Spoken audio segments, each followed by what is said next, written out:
we've got another podcast to shout out about, haven't we? Yes. Hit me with the shout out. Yes, so we have been listening to a fantastic podcast called The Constant. And if you like silly history and silly science, it's a great podcast that you really should check out. It's all about the science and history of things that have gone wrong or been believed that are wrong. And it is really, really good. It's presented by a guy called Mark, who is brilliant. They cover really awesome topics. There's a couple of things that we've crossed over on in the past. So they've done barnacle geese and the vegetable lamb of Tartary, which we covered in a previous episode as well. It really is. I'm thoroughly enjoying it. I've been listening through and there's a new episode out, so do go and check it out. I've got a little promo to play right now. Boom! In 1922, Hutchinson, Minnesota had a problem. Or, I guess, two interrelated problems. For the adults of Hutchinson, the problem was the teenagers. They kept sneaking off at night to empty barns, where they'd, brace yourself, dance. Who knew what sort of sin and heavy petting in French literature these barn dances might lead to? No, the adults of Hutchinson, Minnesota did not approve. And neither, it seemed, did the devil. One summer night, Satan himself suddenly appeared in the middle of the dance floor in a cloud of fire and smoke, and the debauched teens ran in fear. He showed up at the next dance, too, and the one after that. In fact, for a few months, it seemed like you couldn't go to a late-night barn dance in Hutchinson, Minnesota without getting chased out by the devil, pitchfork in tow, flames licking from his lips. Until one night in September, when a 14-year-old boy had the good sense to shoot him in the chest.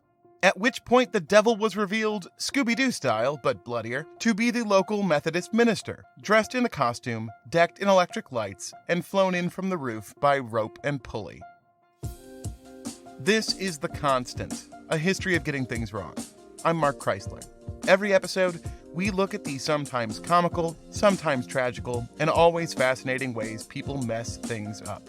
Like why people used to believe birds wintered on the moon, or how a disgraced 18th century Austrian hypnotist gave birth to everything wrong with American politics, or what led the Royal Air Force to parachute cats into Borneo. Find us on Apple Podcasts, Stitcher, Radio Public, or you know where to find podcasts. You're listening to one right now. Thanks. So that is The Constant Podcast. It is really good fun. I can thoroughly recommend it. If you like us, you'll like it. And it is available on all good podcasting platforms. Go check it out. I've downloaded a few episodes I'm going to listen to tomorrow as well. Very, very good.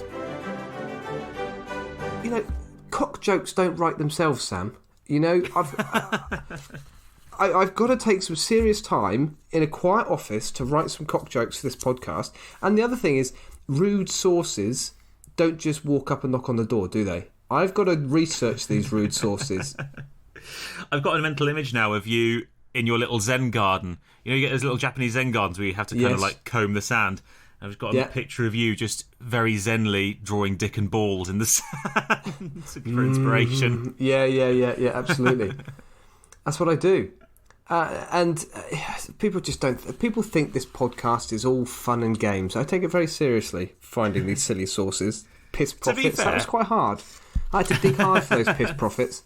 My best friend at school, on the subject of piss profits, I remember this after we did that episode, my best friend at school's mum was a GP and had an engraving in their downstairs loo of some piss profits smelling wee. Excellent, yeah. Some medieval sort of manuscript. So you could be looked at by the piss prophets whilst actually having a wee. That's a fantastic idea. That is a really good idea. I think I want that in my downstairs loo.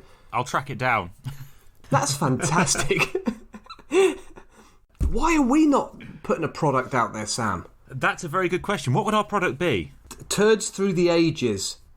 And it'd be a poster. Do you know what we could do? Do you know what we should do? We should do a calendar of rude doodles in the side of school textbooks. Hello and welcome to That Was Genius. Yes, we're the history podcast in which Tom, who's the man currently looking for a doodle of a penis, and Sam, the man sitting here in his pyjamas, discuss history topics on a theme each week. The topic is decided the week in advance, but everything else is a surprise. And the topic this week is... Silly laws. It is ancient silly laws, yes. which we've kind of touched on the law a little bit before, I think, in a previous episode, but this week we're specifically doing silly laws, which was an audience suggestion. Right. Speaking of your comments and questions and ting, we thought we'd do something for the holidays to say thank you to our audience, and there's only one thing we know how to do, and that's to talk about ourselves at great length. So we're going to do a question and answer session. My favourite topic, myself. Yeah, we're going to do a question and answer session around Christmas. So yeah, ask us anything you want and we will answer all of your questions. We can't give good answers to all your questions, but we'll give answers to all your questions. They can be about us. They can be about completely esoteric issues. They can be about history. It can be literally anything you want. We will try and give you an answer. Let's try not to be too political. You can ask about politics, but we won't necessarily give you an honest and forthright answer. We'll give you a very fence-city answer because we try and avoid politics in this podcast, don't we? It gets a bit boring otherwise. It does get a bit boring otherwise. Yeah, no, that would be interesting. I think that would be good. Yeah, so please do send us your questions on your medium of choice, whether that's comments in a podcasting app, whether it's on social media. You can find us on Twitter, Instagram and Facebook. Just search for That Was Genius. And yes, we will answer all your questions at some point near Christmas. People know what you look like now as well, don't they, Sam? So there's less of an aura of mystery about you, whereas me, I'm very mysterious still. People don't know what I look like, which is probably a good thing. People don't know what I look like when I've showered. No, that's true. That's still true. A mystery. Or when you've got trousers on it by the canal. Yeah, because we now do, every weekday, I do a fact of the day, which I do whilst I'm walking back from the gym. So I'm usually wearing the same blue hoodie. I do occasionally change clothes. But yes, fact of the day. Not by the canal you don't, though, do you? You wait until you're home. Wait until I'm home or there's an innocent passerby. Yes. I'm going to do a couple of honourable mentions as well. I've got some honourable mentions as well, so I'm hoping I don't piss on your bonfire, you know? Rain on your parade. I don't think you're going to shit on my Christmas, no. Shit on your Christmas? You don't know that for sure, though, do you? Yeah, I've got some honourable mentions. We know that silly laws are funny, don't we? Everyone knows that silly laws are funny. They're fairly common. We've heard a lot of them. Everyone's heard a lot of them. However, I think it's fairly well known also that many of these silly laws are quite spurious or of rather dubious credibility. So, by that I mean they're often urban myths or they're taken out of context and exaggerated to make them seem very silly when actually in context they're reasonably sensible. Nonetheless, you and I have both got some honourable mentions, haven't we, of some quick-fire, silly, stupid laws that hopefully will satiate our audience's desire for some straight-off-the-bat silliness. All right, how many of these are going to be ones that you were hoping to record next week? Let's find out. Okay, here's a good one. Since the Dano-Swedish War of 1657 to 1658, it's been legal for a Dane to club a Swedish person over the head with a stick if they walk across the frozen Öresund Strait between the two countries. And this is because during the war of 1657-58, a Swedish army surprised the Danes by marching across the frozen water. So there you are. Any Danish listeners, you are allowed to bash a Swedish person over the head with a club if they try and walk across the frozen straits of Öresund. Here's the thing, laws tend to be made up because there's been a problem and there's been an issue that needs addressing. So was the issue that they saw the army coming and thought, oh no, there's an army coming. God, if only we were legally allowed to batter them with clubs, that'd be fine. But there's nothing we can do. We've consulted the law book, isn't it? Very bureaucratic, the Danes. Yeah. And all we're allowed to do in relation to foreign frozen water invasions is write a strongly worded letter. That's very English, isn't it? Yeah, you'd hope that the Danes showed a little bit more initiative and just said, look, we can take the law into our own hands here and just fight them off. I think it was because the Danes were expecting the Swedes to arrive by boat, and then when the straits froze over, which I don't think is that common an occurrence, everyone just got surprised. So anyway, here's another good one. In the state of Victoria in Australia, you can't fly a kite if it is annoying someone. So if you've got a really, really grumpy neighbour, you're stuffed. Presumably, if everyone's happy with your kite, it's all good. Bit of a strange law. Here's another one. Since 1971 in Minnesota, it's been illegal to chase a greased-up pig. Nice. Yeah.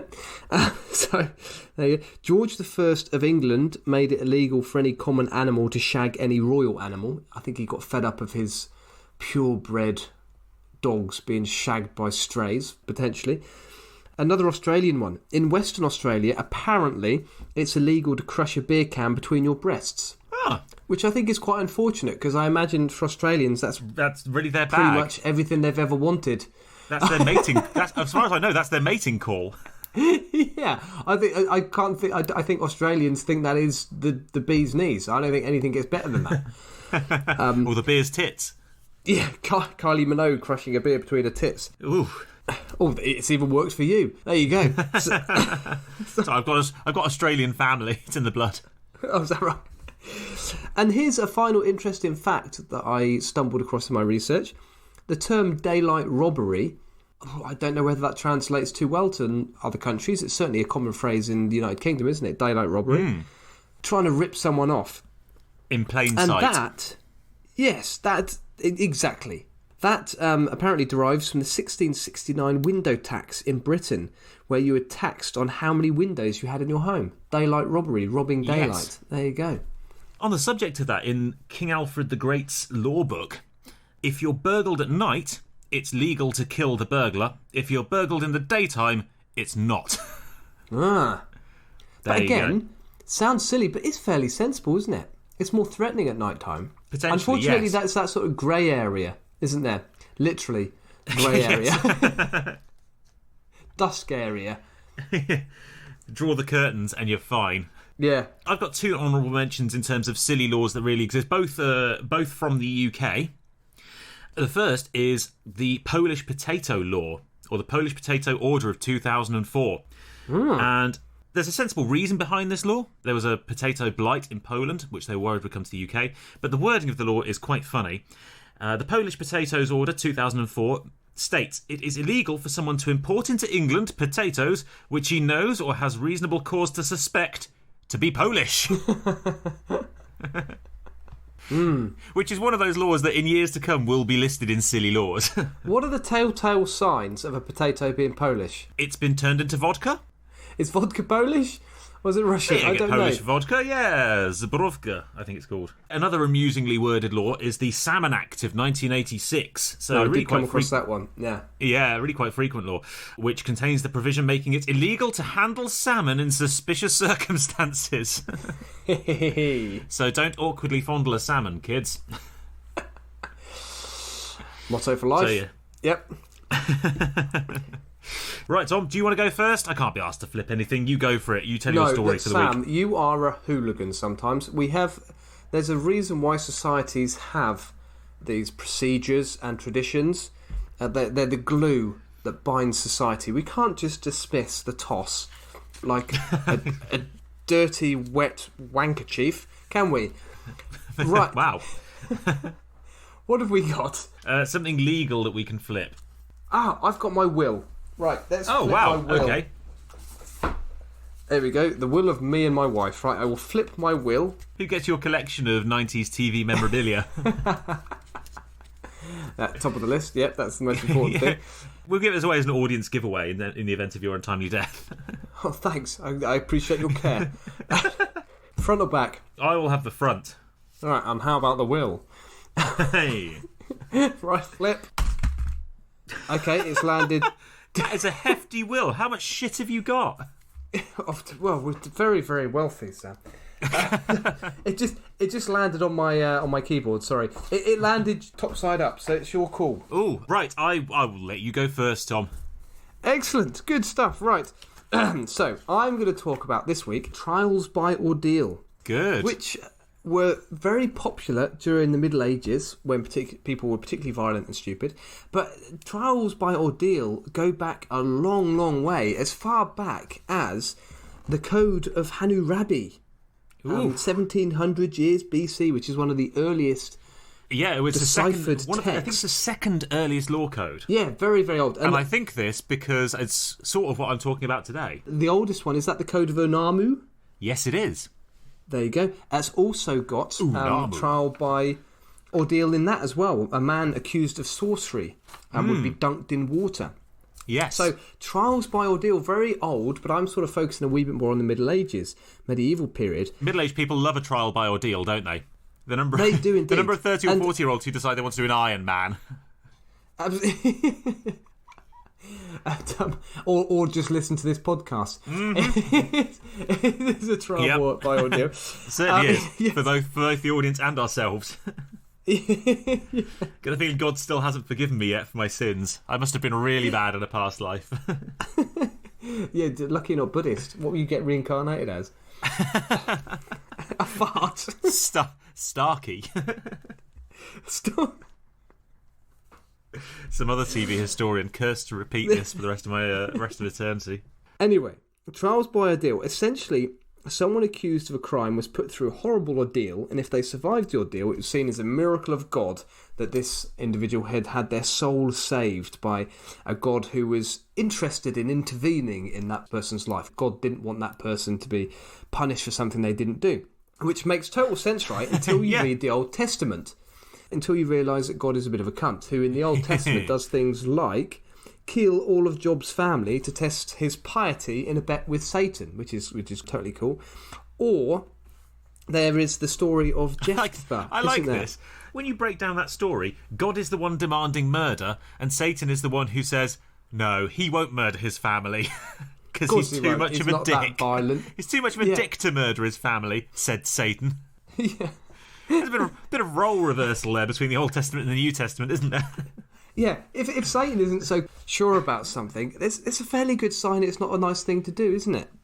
Yeah. Satan's it'll be jumping at it, usually. And there's also the example of Jephthah, who agreed to sacrifice the first thing that met him when he returned home from a successful military campaign that he attributed to praying to God. This ended up being his daughter, so he ended up having to sacrifice his daughter to God, and God didn't intervene. He just said, yeah, you're a pious lad, aren't you? Good on you. Good on you for sacrificing your daughter. To heaven you go. Yeah, well done. Your daughter, however... Straight to hell. Straight to hell, the bitch. Yeah. The thing is, what actually happened here is the first thing he saw was the loyal family dog and couldn't bring himself to do it, so he just closed his eyes until he heard his daughter and opened them. It's you. Thank Christ for that. She's just turned 17 and she is a pain in the ass. This would have been a far more difficult decision if I'd had a son. That is not a sexist remark. That is just relating to... looking, for that matter. That is... See, I was making a reference to the historical value of sons over daughters. You were being a dick. Yes. So let's look at some specific types of trial by ordeal. Let's start with ordeal by fire. Now, there's a good example of this. In fact, there's a number of good examples of this. There's a chap called Peter Bartholomew, who during the First Crusade supposedly discovered the relic of the Holy Lance. Am I allowed to do my Lance Armstrong joke again? Yeah, that's what I was setting you up for. Should we just let listeners know? Should we just... Right, so what you're going to hear now, listeners, is, from me, is a copied and pasted remark, because what actually happened is that Tom's recording stopped 40 minutes into this podcast recording after he'd been talking for 20 minutes, so we've had to restart. So up until this point, everything you've heard is original and re-recorded, but I made a very inappropriate comment about Lance Armstrong that was definitely funny the first time round. And unfortunately is lost to the annals of history. Indeed. Let's try again. Hang on. Okay. I'll set you up. So, there is the story of Peter Bartholomew, a saintly chap from the First Crusade, who thought he discovered the relic of the Holy Lance. Is that just a chest with a needle and one testicle in it? That's actually better than it was the first time. I know, isn't it? And what happened the first time is I then went on to criticise Sam because he actually just started straight at the bollock the first time round. He went straight for the bollock. And for someone like Lance Armstrong, who was a bit of a twat, and you can actually attack Lance Armstrong on many fronts, the loss of his testicle wasn't his fault. In fairness to Lance Armstrong, he didn't bring testicular cancer upon himself. No, but my original point was the relics are never something impressive. It's always a bit of someone's rib or someone's toe bone, like St. Augustus's rib, for example. For example, is found in 70 different churches across Christendom. Yeah. Yeah. So just a man made of ribs. It was frankly a miracle that he managed to survive. big old barrel-chested St. Bartholomew, St. Augustus. Built like a rowboat, he was. It was just... He had and he could row that rowboat because he had a pair of lungs. Yeah, he must have done. Or 12, given how many ribs he managed to find and put in various churches around. Often used on feast days as a xylophone by the local band. Never seen a man with ribs on his calves before. But they're fucking everywhere on that man. So yes, my reference to Lance Armstrong's testicle was not a reference to testicular. Well, it was, but it was mostly a reference to the fact that the bits of people you find in these holy relics are never the good bits. No. Like Jesus' tooth, or St. Paul's lovely shapely glutes. Yes. Imagine that. St. Paul's ass. Pickled for eternity. You know what? Genuinely, some of these relics are foreskins. There are quite a few holy foreskins dotted around churches. A bit bracelets. What are they being used as? Catapults. Pinging the sacraments at people. No, they were pouring the wine out of St. Augustus's cock. No, Tom, no. They were used as the skin on a kick drum by the church mice band. The tiny little drum kit. Oh dear God. Totally stupid. Yes, so Peter Bartholomew, that's where we were, wasn't it? A good example. Yes. So Peter Bartholomew found the relic of the Holy Lance. I think, I didn't read too much of this, I think the story is people weren't sure that he was truthful about this and thought he might have been lying and it wasn't actually the Holy Lance. What? And he said, no, it most definitely... Oh, yeah, I know. What the fuck? People said, no, it definitely was the Holy Lance that poked Jesus in the ribs when he was on the cross. And so many ribs in ancient Christianity. And so he said, no, it genuinely is, and to prove it, I will go through ordeal by fire. And he ended up actually dying in this ordeal by fire. So ordeals by fire were situations where the accused would be made to either walk a certain distance on something hot or holding something hot. And if they got to the end with minimal injuries, and more importantly, if after 2 or 3 days the injuries were healing themselves nicely, they were declared innocent. If the wounds became fetid and repulsive and rotten, then it was God's way of saying that person was guilty. And they'd be killed. And they would be given some horrible punishment. Talking of horrible punishments, here's another good example. A chap called Girolamo Savonarola. First edit wasn't quite as smooth as that, was it? Second time round, I nailed that. He was a Florentine friar. Say it again. Girolamo Savonarola. Girolamo Savonarola. That definitely does Savonarola. Sound like a Soviet gymnast. Does it sound like a Soviet gymnast, does it? Yeah. So this chap attempted to prove that his slightly bonkers divine messages were real by walking through fire, and an event was staged in the central square of Florence. The square was crammed with spectators on the day of the event in 1498. Savonarola was very nervous and couldn't bring himself to start the trial, so it was delayed slightly. Unsurprisingly, no. I think many of us would empathise with that. But worse, because he delayed, there ended up being a sudden rainstorm that put out all the fires, which the bloodthirsty spectators read as a denunciation of the friar by God. You know, I don't want to speak for all Christians, but I think most Christians and most normal people would see a sudden miraculous rainstorm putting out the fires as being God's way of saying, I'm protecting you, you don't have to go through with this. Yes, but this is the Middle Ages, isn't it, Sam? Of course it is. People are particularly stupid and violent, aren't they? And life must have been pretty dull, because in the Middle Ages there doesn't seem to be anything more enjoyable than going and watching someone die horribly. It seems to be the best, almost like going to watch a World Cup final. It just seems to be one of the best things of the year. As opposed to watching England die horribly, yes. Yes, in a Rugby World Cup final, yeah. Yes, that was quite an anticlimax for an England rugby fan. So Savonarola and a few other friars were then tortured, hung, and set on fire. So quite a night of entertainment for the locals there, sir. Yes, absolutely. The matinee show more than made up for the disappointing sporting spectacle. Yes, an event for all the family. Indeed, yes. I hope they did family tickets for this. Yeah, you go for a meal beforehand. Yep. You could get free drinks at the bar if you get A cheeky Pizza Express. VIP tickets. Special access. You could poke the body afterwards. Hang on, VIP tickets and a Pizza Express? Prince Andrew? Is that you? Well, he was very close to the fire, but he wasn't sweating profusely because it was a very peculiar condition after the Falklands War. Yes. Which meant he couldn't sweat. Oh, is that right, Prince Andrew? Is that right? God's found you innocent. Innocent of having any brain. Well done, Prince Andrew. Well done for listening to your advisors. Yes, you've been found innocent by God's representative on earth, which, as an Anglican, happens to be your mum.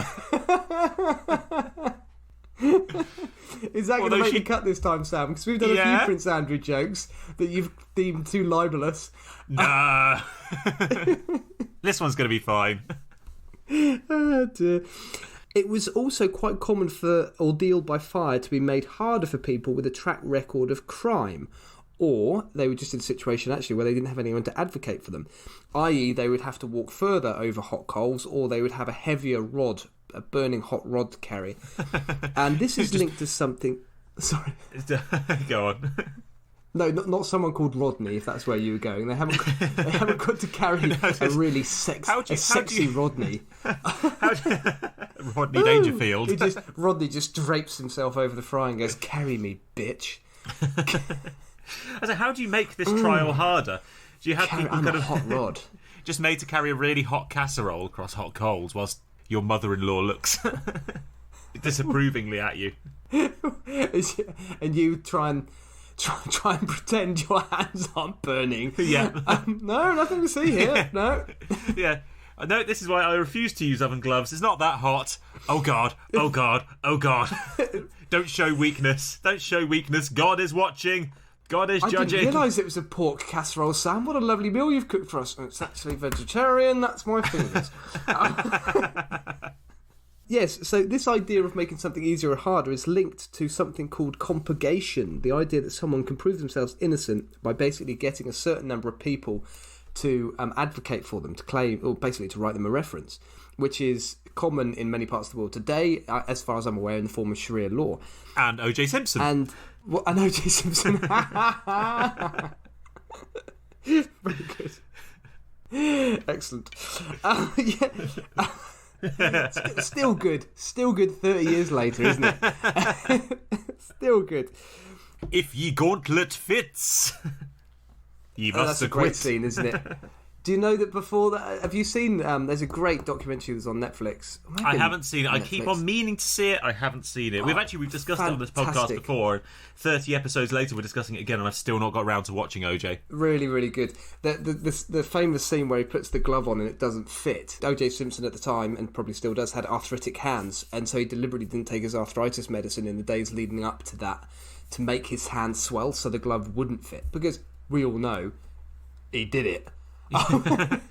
No, hang on now. I think the exact quote from OJ is, or the title of his book is, "I didn't do it, but if I did, here's how." Yes, what a strange individual. And he comes across in that documentary as an absolute cockwomble. Really unpleasant person. Psychopathic. Well, you kind of have to be, wouldn't you, to murder someone? Sorry, "If I Did It" is the title. Yeah. Another one, ordeal by water. I mentioned the code of Hammurabi and the code of Hammurabi earlier on. The code of Hammurabi, and the even older code of Unamu. They both have examples of ordeal by water. So ordeal by water has been around for a very long time. Very popular with witch hunts of the late medieval period. So ordeals by water became unpopular in the Middle Ages. They were popular at the start of the Middle Ages, and they had a bit of a renaissance at the end of the Middle Ages, which is an unfortunate use of the culturally insignificant term renaissance. It's nice to bring the old traditions back, isn't it? Yes, absolutely. Yes. A rebirth of stupidity. So the witch example: if the witch drowns in the ordeal by water, she is innocent. If she is a floater, she's a witch. Burn her at the stake. Simple. Easy. Hang on. This is very much the opposite, isn't it, of trial by fire? Because in trial by fire, if you don't die, you're innocent, and if you die, you're guilty. Trial by water, it flip sides. If you're listening to this Old Testament God, make your mind up. If you're listening to it, please leave us alone. We did. Yeah. Sorry, I apologise. Don't do anything to my children. I know you're a bit of a git. Walk on by. Yes, I'm sure there are. In fact, I'm confident there are rather a lot of inconsistencies in this, Sam. It is generally rather silly. Now, it does sound very stupid, and this is a very well-known one, isn't it? The ordeal by water as being incredibly stupid, because obviously if they drown, well, they die. They're damned if they do, damned if they don't.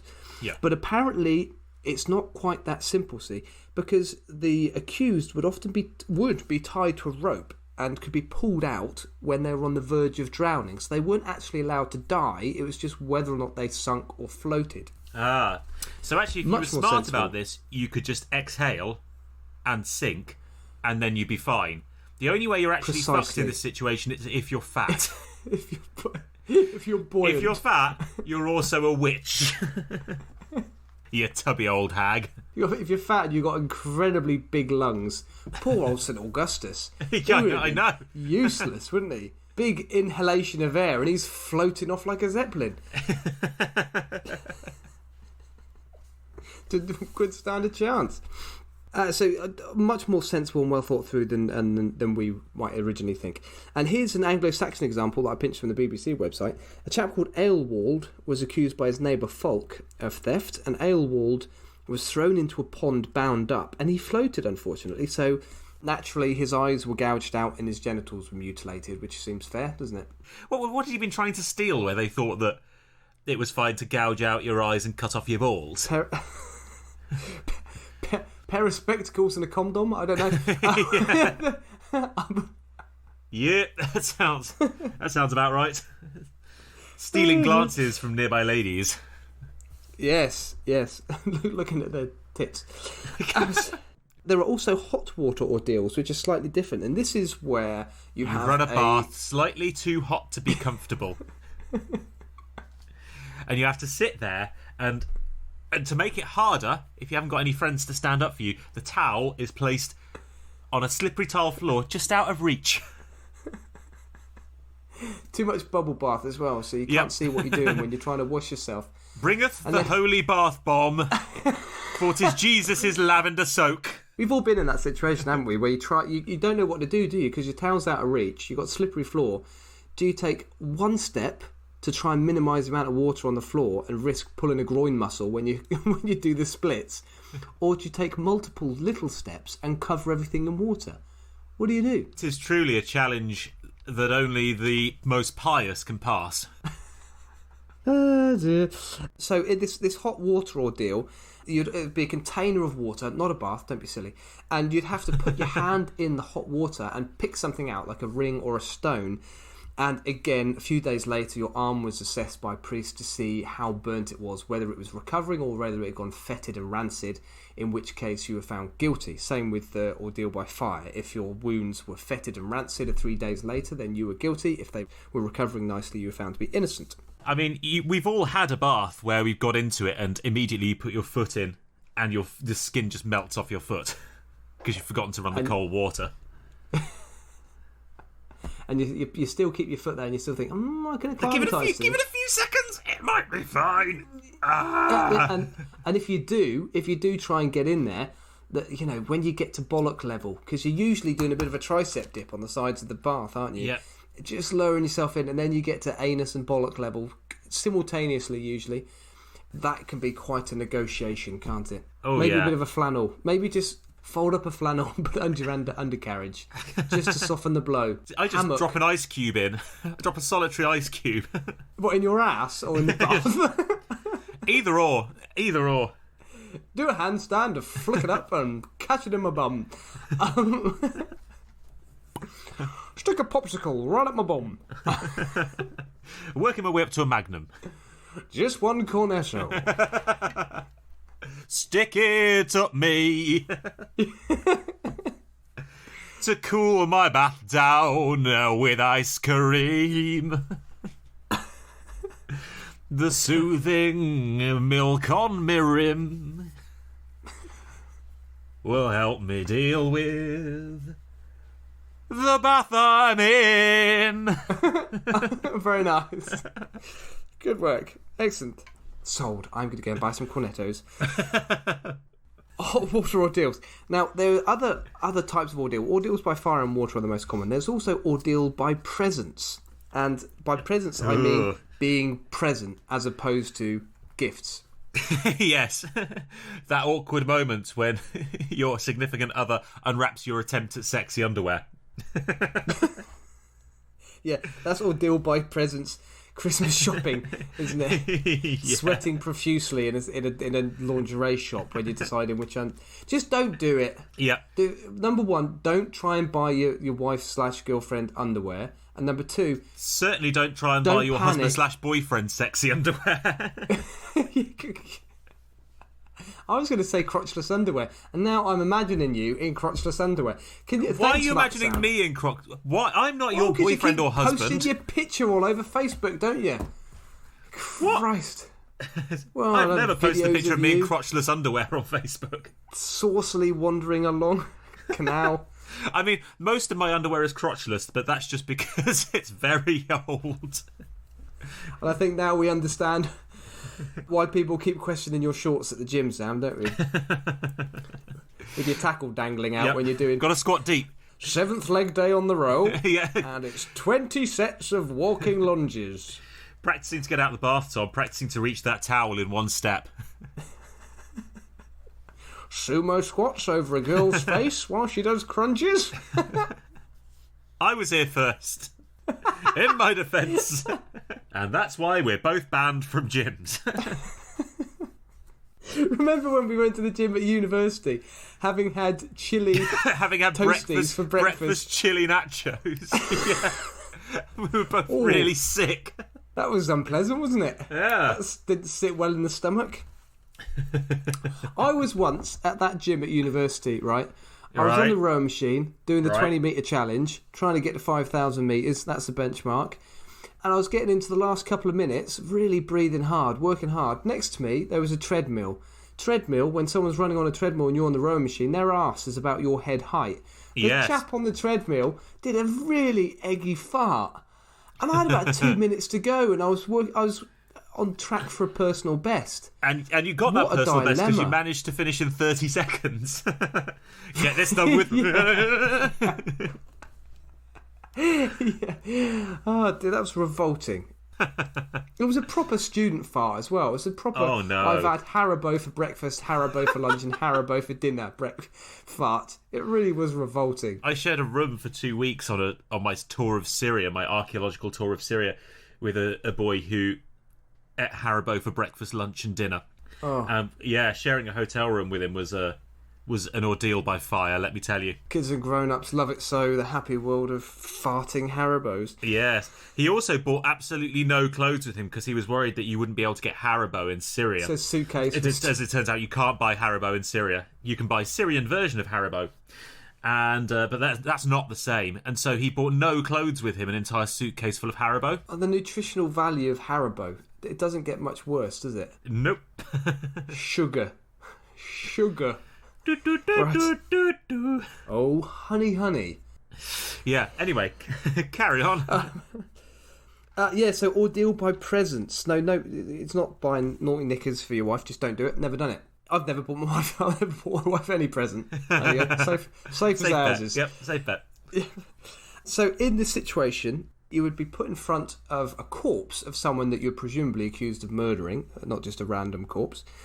And you'd be asked often to touch that corpse. And if that corpse then did something odd, like bled, or became erect, or started doing a night fever, I don't know, the YMCA. I was just about to say started dancing. Foot started tapping. then the shoulder and the foot. And then the other shoulder, the other foot. And then suddenly, bang, he's up on his feet. It's up and doing Thriller. Yeah, or Gangnam Style. It's like, you are definitely guilty, mate. I've never seen a corpse do that before. You are stuffed. So that was ordeal by presence. So there are various other ordeals. I mean, strange this one ones. sounds very good. I quite like the idea of ordeal by presence. I would quite happily touch a dead body rather than have to walk over burning coals. Not if that dead body was working its way through night fever. I'm going to assume it wasn't. Dropping on its knees and banging back up again, like John Travolta. Do you want to know a really horrible story, by the way? And this is genuinely, this is a gross story, Yes. but it really happened to me. So, That's a brilliant start. and it's vaguely relevant. So I was in India filming a TV documentary many, many, many years ago, and we went to Varanasi, which is the big, it's a city that's very famous. yeah. It's the city of the dead, and it's where I saw a stray pig shagging a stray dog in the streets of Varanasi, and that just about summed up India for me. By the side of the road, in amongst shit, debris, rubbish. They don't show you that on the brochures of Varanasi. They do not. It can be a filthy, filthy city, but it's where a lot of traditional Indian cremations and burials happen. You get burnt at these things, kind of mini docks called burning ghats, and they put your remains into the river. And we were doing some filming at the burning ghats, and I was standing next to a cremation pile. We had permission to do this. So I was standing next to literally a burning body on a fire. And bodies are full of gas, Tom. And what does heat do to gas?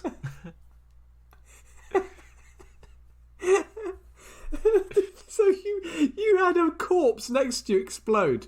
Is this what we're saying? Yes, I did. I got popped on by a burning corpse. And it went all over my legs. I had human entrails all over my fucking legs. And not only that, it was scalding hot. It had been in the oven for 20 minutes at 220 degrees. It was like the contents of a Pop-Tart, wasn't it? all over your legs. Oddly enough, I think that's the last thing you'd eat. A horrible story, and I've got no end of respect for the dead, and I didn't particularly want to be there and filming. No, you haven't. You've just recorded this. The real dead I have respect for. So I wasn't particularly happy What, was there that to a dummy? Was that a sex doll that was being burnt? No. It was horrible, and I felt very, very guilty for being there and filming in the first place, and then very, very angry that this corpse had popped on me. So I assumed that was some form of karma. Kicked it off the gat into the river. Have that popping your corpse on me. Oh, you bastard! Oh dear! But they kept the bloody cameras rolling. They just see me just wince. Oh, good lord! Anyway, trial by presence, not always that easy. No. So there were other ordeals by things, like ordeals by cross, which is a bit boring, but two people would have to hold a big cross up at arm's length, and the first person to drop it was found to be the guilty one. And the one who held it for longest won the cross. You're going to keep that. Yeah. Would be pretty depressing, wouldn't it, if you were jointly accused of stealing something with the Mountain from Game of Thrones. Yeah. Oh, hold on. This is going to end badly for me. Yeah. Hey, this is the world's strongest man. He does this day in, day out. I occasionally go for a jog. This isn't fair. Yes, ordeal by cross. There's ordeals by poison in many cultures where you swallow a poison. But anyway, now, interestingly, these ordeals aren't actually as stupid as you might think. So there's evidence to suggest that actually not many of these ordeals ended in the person being found guilty. And why was that? Well, when someone is being accused of something, if they're guilty, they will be told, this is your punishment if you accept guilt. The likelihood is that individual, if they know that they've got to hold a super hot rod or be potentially drowned, is going to say, oh, hands up, yeah, I did steal that person's spectacles and condom, I'll take my eyes being pulled out, thank you very much, rather than the risk of being killed. So what it would do is it would weed out people who were potentially guilty, and those who were really innocent would be saying, well, I didn't do it. I will go through the ordeal because I know that God is going to help me.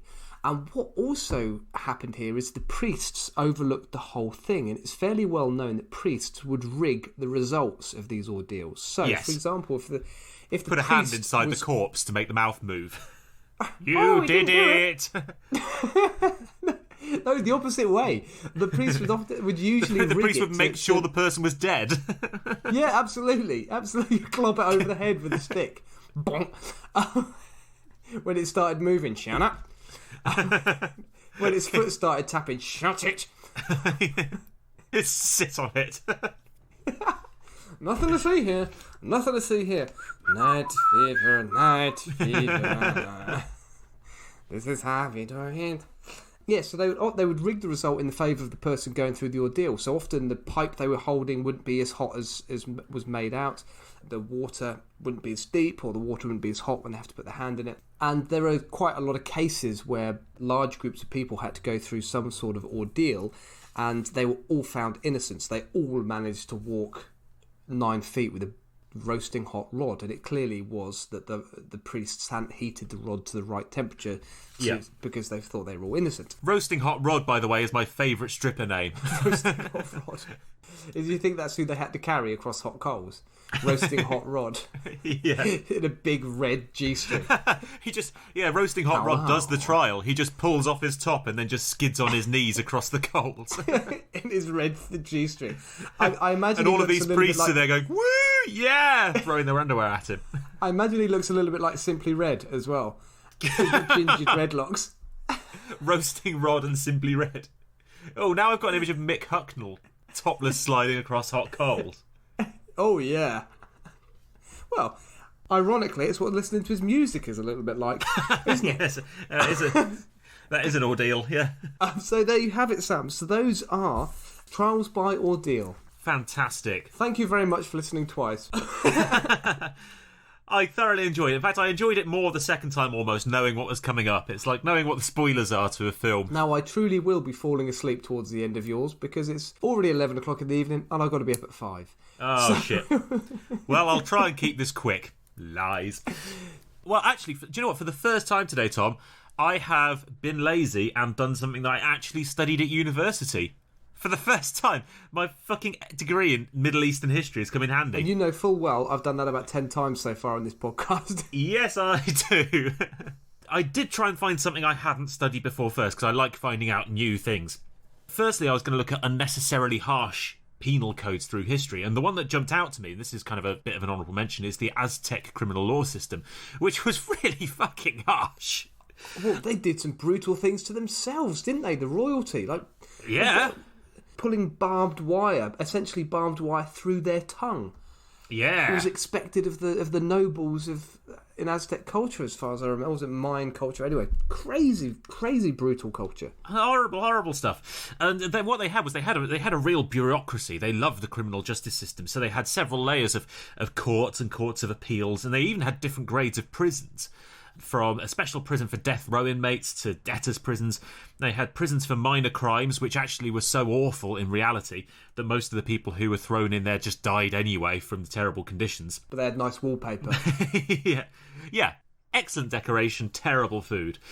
And the final form of prison for very minor crimes was that the judge would just draw a box on the ground, which you had to stand in and weren't allowed to leave until he said so, which I quite liked. Did you have to count to 100 backwards? Yeah, I think so. And then you had to find the judge who'd gone and hidden somewhere around the courtroom, and you weren't weren't allowed to leave until you'd found the judge. He's hiding under a table, really giggling. I'm sorry.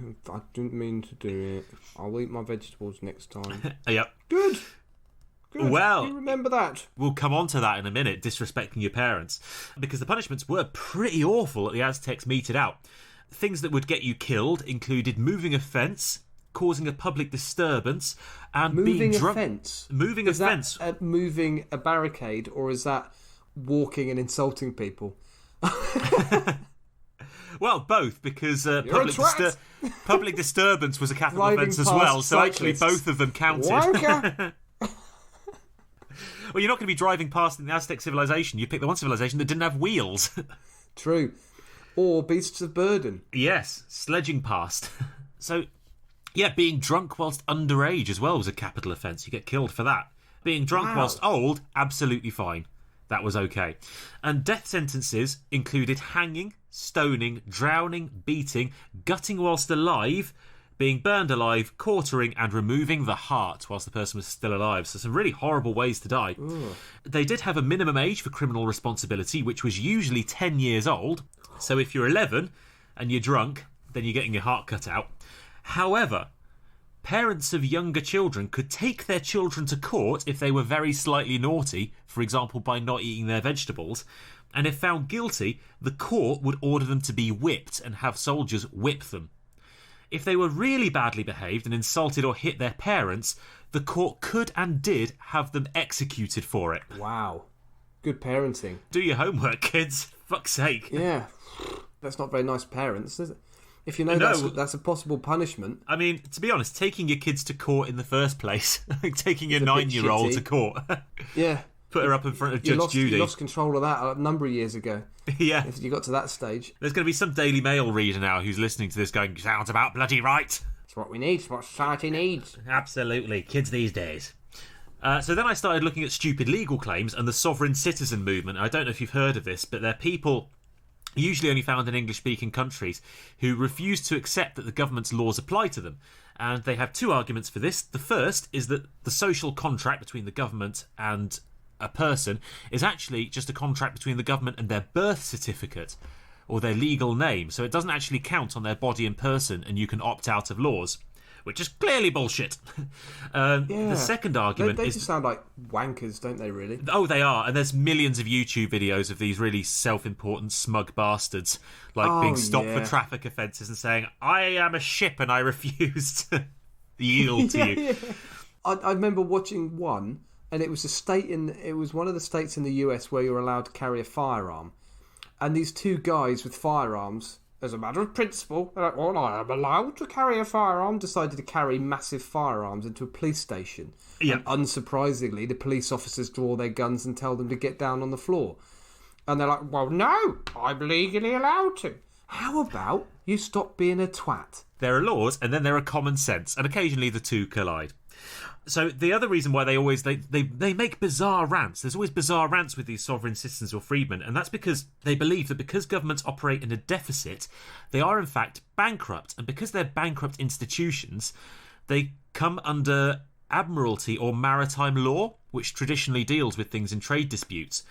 And the result of this is that when they go into court, which they always do for something like a minor traffic ticket, they suddenly start spouting nautical bollocks.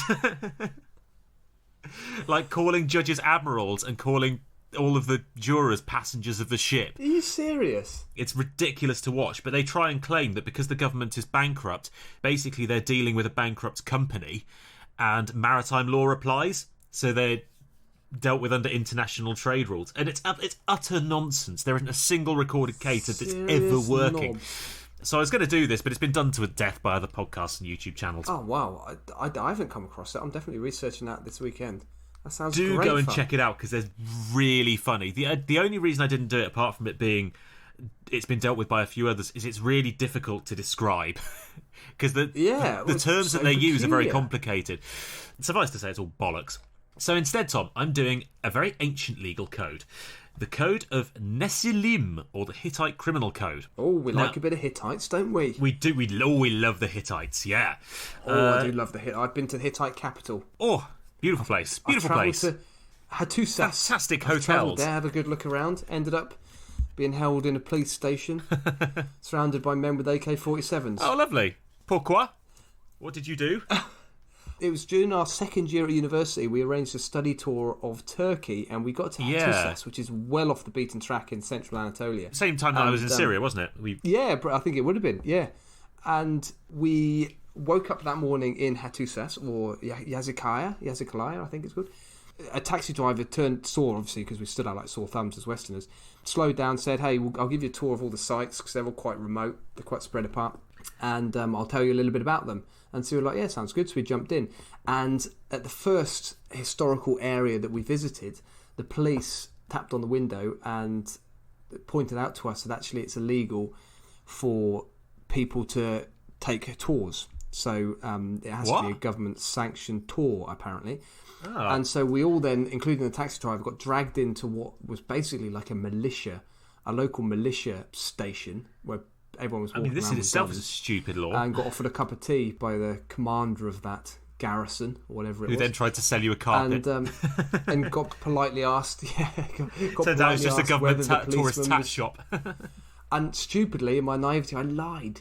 I said, he asked me first, and I said, "Oh no, we found out about this guy through our university, and he was doing it for free." And fuck me, you look back at things you've done, and I should have thrown him on the fire. Thrown him on the fire. Nope, it was him. We didn't know. Apologies, sir. Take him. Do what you like with him. We are innocent. But we got away with it. He let us go. One of those sketchy moments where you could quite easily end up as a hostage in Syria. Yes. Yep. Good times. By the way, go to the middle of Turkey, everyone. It's fantastic. Cappadocia's interesting. It's good fun. So yeah, the Hittites, for those not in the know, were a huge empire in the 17th to 12th century BC, and they stretched across most of modern Turkey and Anatolia, down into Syria and up into Georgia. That's the country, not the US state. That would be a very large empire. Now, the first civilizations were very much centred around the Middle East. It's where cities and city-states first grew up. So they were also the first people to really put pen to paper or chisel to tablet when it came to the law.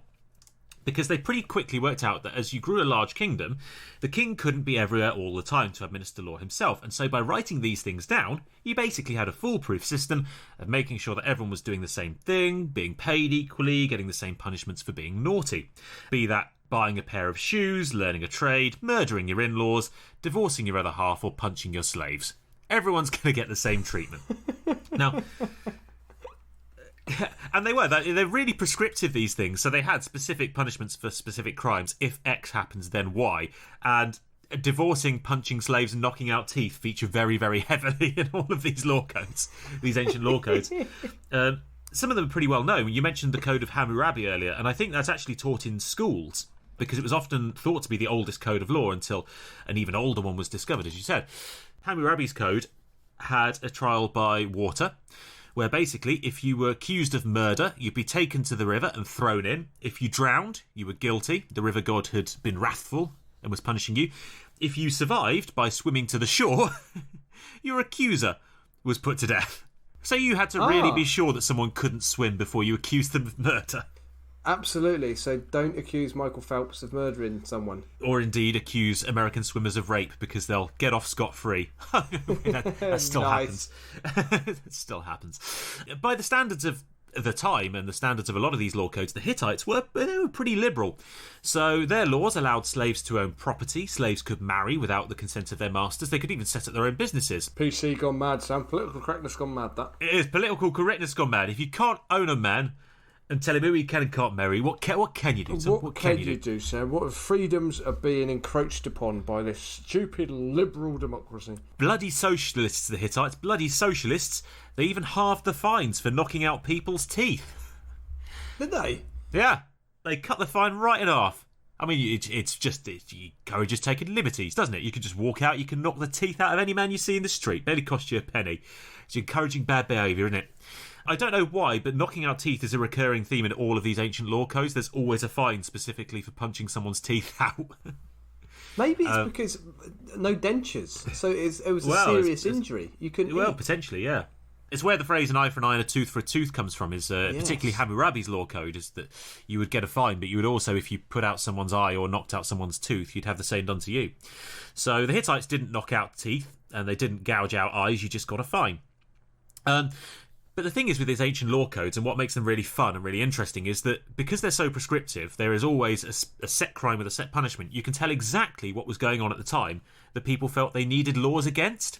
So lots of murdering, lots of fighting, lots of feuds and family issues, and lots of knocking out teeth. And according to the Code of Nesilim, the Hittites had some very specific problems. 3 sets of problems, in fact. And I'm going to read out some of the laws for you now, Tom. The rules fall into the groups of random acts of brutality, family drama, and bestiality. Ooh. Yes. So first off, we got random acts of brutality, which is pretty simple, really. If you're involved in an argument with someone and you kill them, you owe their house a number of slaves in recompense, and including yourself. So the number depends on their social rank. So here's a couple of the laws. If anyone slay a man or woman in a quarrel, he shall bring this one, that's themselves. He shall also give 4 persons, either men or women, and shall let them go to his home. So if you kill someone, you basically become their slave and you have to give them some other slaves as well. Sounds legit. Yeah. I think that could be worse, actually. Yeah, it's not ridiculous. Yeah, and depending on your social status, you give different numbers of slaves. So if you're a poorer person, you get less slaves in return for being murdered. Similar rules if you just beat someone up. Not very useful when you're dead, though, are they? No, thanks, mate. That would have been useful before I died. You know that time when I was living, and I could have done with a slave. Or now, kind of. Well, maybe they're useful in the afterlife. Who knows? Maybe you have the slaves killed too. But then you have to give some slaves back, and it gets very complicated. Then it's just extrapolates, then, doesn't it? Then everyone's dead and slaves. There's similar rules if you just beat someone up.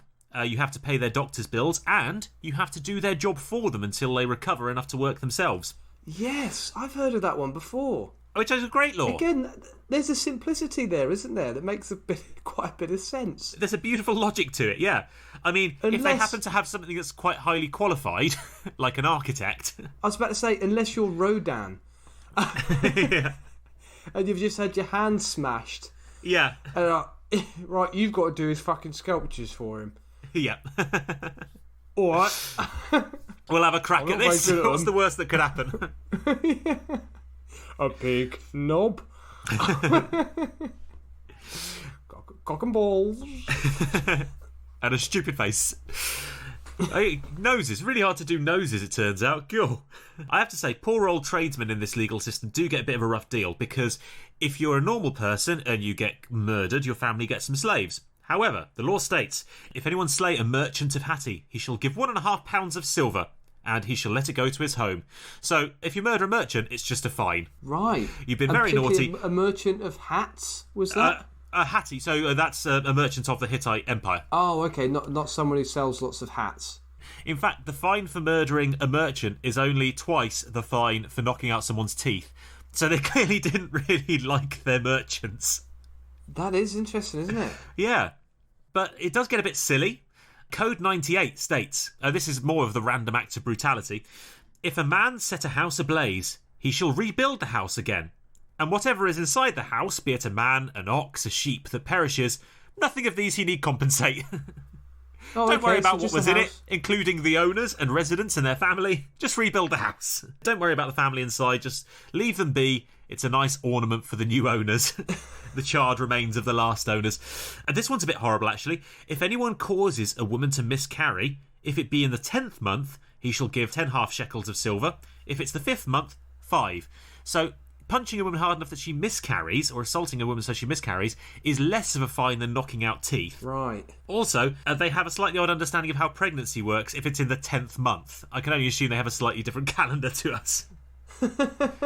So yeah, there's random act of brutality. So now we come on to the sticky subject of family dramas. And let me tell you, Tom, the Spanish telenovelas would have a field day with a Hittite legal code, although some of the storylines in their pornography must have been a little bit limited. If a man and a woman come willingly, as men and women, and have intercourse, there shall be no punishment. So no punishment for normal consensual sex between men and women. Yeah. Homosexuality was illegal. If a man have intercourse with his stepmother, there shall be no punishment, except if the father is living, in which case the son shall die. Ooh, ah. Christ. So, shag your stepmum at the right moment. Absolutely, yeah. Wait until a funeral at least. Yeah. Meanwhile, a similar law later on in the code states, if a man sleep with the wife of his brother, whilst his brother is living, it's a capital crime, he shall die. If a man have taken a free woman, then have intercourse also with her daughter, it is a capital crime, he shall die. If he have taken her daughter, then have intercourse with the mother of her daughter or her sister, it is a capital crime, he shall die. So as you can see, pornography very rapidly becomes very limited in Hittite culture. However, on the other hand, if a free man pick up some female slaves, now one, now another, there is no punishment for intercourse. If brothers sleep with a free woman together, one after the other, there is no punishment. If father and son sleep with a female slave or harlot, together, or one after the other, there is no punishment. So there we go, Tom. A classic evening of father-son bonding is completely fine. Sharing a prostitute in a three-way. Spit roasting a prostitute is good for society. Absolutely. It should be encouraged. What should we do today, son? Should we go and watch a public stoning? Or should we go and share one prostitute between us? Oh, God, that's disgusting. Can you think of anything worse? I know, this is awful, isn't it? Divorce as well, absolutely fine. In case of a divorce, dad gets to keep all of the kids except one. So he gets to palm off his Except least one. favourite son or daughter on the wife. Right, so that's the ugly one. Get rid of that one. You get stupid Kev. I'll keep the doctor and the architect. You can keep the one who works in the chicken plucking factory. Anyway. You're always a disappointment. And there's a few strange laws around rape and things as well. If a woman gets raped in the mountains, it's a man's fault. But if she gets raped in her own home, it's her fault and she dies. There's some slightly strange and horrible ones. Makes sense. But yeah. the real fun, Tom, comes in the bestiality laws. Now, there are several laws surrounding bestiality in the Hittite Empire, which makes me think it must have been really quite common. Fairly commonplace. As a social as you issue. said, most categories of Pornhub have just been deleted, haven't they? Yes. So there's not much to see online on Hittite Google. You have to find your own fun, don't you? Exactly. What have you got to resort to? But animals. Yep. And I have to say, Tom, while some animals are very much a no-go area, some not so much. Some are fair game. Some are fair game. Oh dear. So, rule number 187. If a man have intercourse with a cow, it is a capital crime and he shall die. Of course, that's weird. I know, yes, it is, isn't it? They shall lead him to the king's hall, and the king may kill him or grant him his life, but he shall not approach the king. So, I guess in this situation, there's a bit of an awkward conversation to be had with the king while standing at arm's Probably length. stinks of cow shit, doesn't he?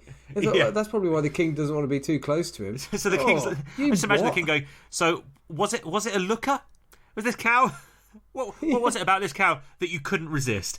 Tell me, your king, how it came to be that you're standing in front of me right now, me sword in hand, you begging for life, having had sex with a cow. I've got to weigh up the pros and the cons here, okay? I want to know more about what happened. Yeah. Was Daisy winking at you? Fluttering eyelids? Was she giving you the come hither moo? Yes. And what I'm picturing in my head is, you know, on the sitcoms, you freeze frame with the guy standing there in the courthouse, and the voiceover says, "Yep, that's me in court for having sex with a cow. You're probably wondering how I came to be in this situation. Well, let me tell you, it's quite the story." Flashback. So that's rule 187, and then a little way on we come to rule 199, which really is a bit of a catch-all. I want you to pay particularly close attention to the last bit of this law, Tom, to see what gets lumped in with having sex with a variety of animals. Rule number 199. If anyone have intercourse with a pig or a dog, he shall die. If a man have intercourse with a horse or a mule, there is no punishment. Oh, nice legs. Come hither, whinnies. Look at the ears on that. But Tom, if you have sex with hold on to. Yeah. Gives a whole new meaning to barebacking? Oh, no. Yes. So, having intercourse with a horse or a mule, there is no punishment, but he shall not approach the king, and shall not become a priest. Well, Tom, it's good to see that at least some religions have standards when it comes to these things. What is it that mean? What's the difference between shagging a horse or a mule, or a dog, pig, or cow? I can't see the difference. I can't understand why one is totally acceptable and the other is very much unacceptable. I think it boils down to the amount of bravery involved. Oh yes, God, yeah. Imagine a whole. Oh, yeah. You're probably right. If you manage to have sex with a mule, you must really be desperate. So you should probably be let off. crikey! The kick from that. Risky, danger sex. But yes, you're not allowed to be a priest if you've had sex with a horse. So. Good on you. Nice to have some moral standards. And this is part of the same law. The law gets weirder. If an ox spring upon a man for intercourse, the ox shall die. What? But the man shall not die. Instead, one sheep shall be fetched as a substitute for the man, and they shall kill it. What? Yeah. So if an ox attempts to rape a man, they Yep. kill the ox, give the man a sheep, and then they kill the sheep. Yeah, well, they either give the man a sheep and kill the sheep, or they give the ox a sheep to shag and then kill them both. The law's not clear. There's some Right. ambiguity here. Because the ox clearly needs to satisfy his urge first. Yes. We can't possibly let this ox go to death having not got its end up. Yeah, Okay. absolutely. Similarly, by How the way... strange. How often do you think this happens, that an ox straddles a man and tries to bum him? Well, yeah, I was thinking this, because also the law goes on to say that if a pig spring upon a man for intercourse, there is no punishment. Jesus Christ. So pigs are allowed to shag people, but oxen aren't. I mean, firstly, in what situation are you going to let yourself be shagged or jumped by a pig? Whoops, slipped over whilst cleaning the sties. Oh, yeah. Oh, I slipped over and he stuck it right up me. I couldn't do anything about it. I was on Tinder, and I agreed to meet this pig. And he turned up with roses and a bottle of wine, and I couldn't say no. Before you knew it, I was being buggered senseless by a pig in the sky, face pressed up against the mud. This is it's awful, isn't it? It's really awful, but clearly they felt the need to legislate. Yeah, exactly. So clearly took place. Yeah. I mean, my final thought on this is that it's quite good that if you get jumped by an ox, you don't get killed. But I imagine you're probably having a pretty bad day already. Yeah. Having a 900-kilogram cow jump on your back, you're probably not going to walk away from that. Whoa. This is the final part of Law 199, and this is the bit I'm going to finish on, because it's getting a bit grim, although it's quite funny. The final part of this law on bestiality states, Tom, and bear in mind this is lumped in with shagging donkeys and pigs. If any man have intercourse with a foreign woman, right, there is no punishment. So you're implying that foreign women are lumped in with animals? Lumped in with pigs, horses, donkeys. Sexist and racist. Excellent. Yeah, absolutely. Pigs, horses, mules, and Frenchies. All animals you are absolutely A-OK to have sex with. You quite commonly do this to me, Sam. You come up with some historical source that just baffles me and is so stupid. I don't feel like I can contribute much stupidity.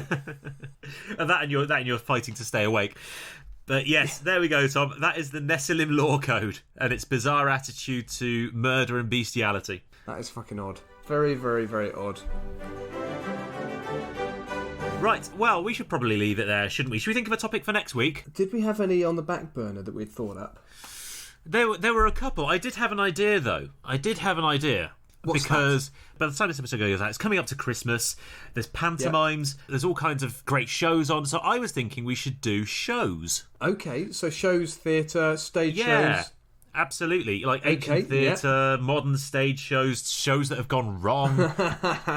Oh, yeah. No, that is a wink, good nudge, idea. nudge. Yep. Magicians getting eaten by their stage tigers. Pandas. Yes. Yep, absolutely. Yes. Yeah. So should we do shows? Yeah. I think that's going to be a bit of a goldmine. German mulleted magicians getting fucked by pigs on stage. Yes. Absolutely legal. Yes. This in sounds ancient Turkey. Yeah, so brilliant. Let's do shows then. Fantastic. Well, thank you all so much for tuning into this episode. I hope we haven't put you off too much. Remember, if you have any questions for us, personal questions, historical questions, theological, philosophical questions, or you want a recipe, scatological, eschatological, biological. If the head gasket's going on your 1989 Honda Accord, do let us know. If anyone wants to know how I make a roast dinner, ask about that. If you don't want to know, don't ask. So you can ask us wherever you like. We will track down your questions, pull them together, and we'll do a special episode just before around Christmas time. You can let us know on Twitter. That_was_genius. On Facebook, That Was Genius Podcast. On Instagram, @ThatWasGenius. You can email us, thatwasgeniuscast@gmail.com, or you can leave a comment on your podcasting app of choice. Right. I'm going to let you go to bed, Tom. Say goodnight. I am shattered. Yep. Good night. Night, everyone. Bye.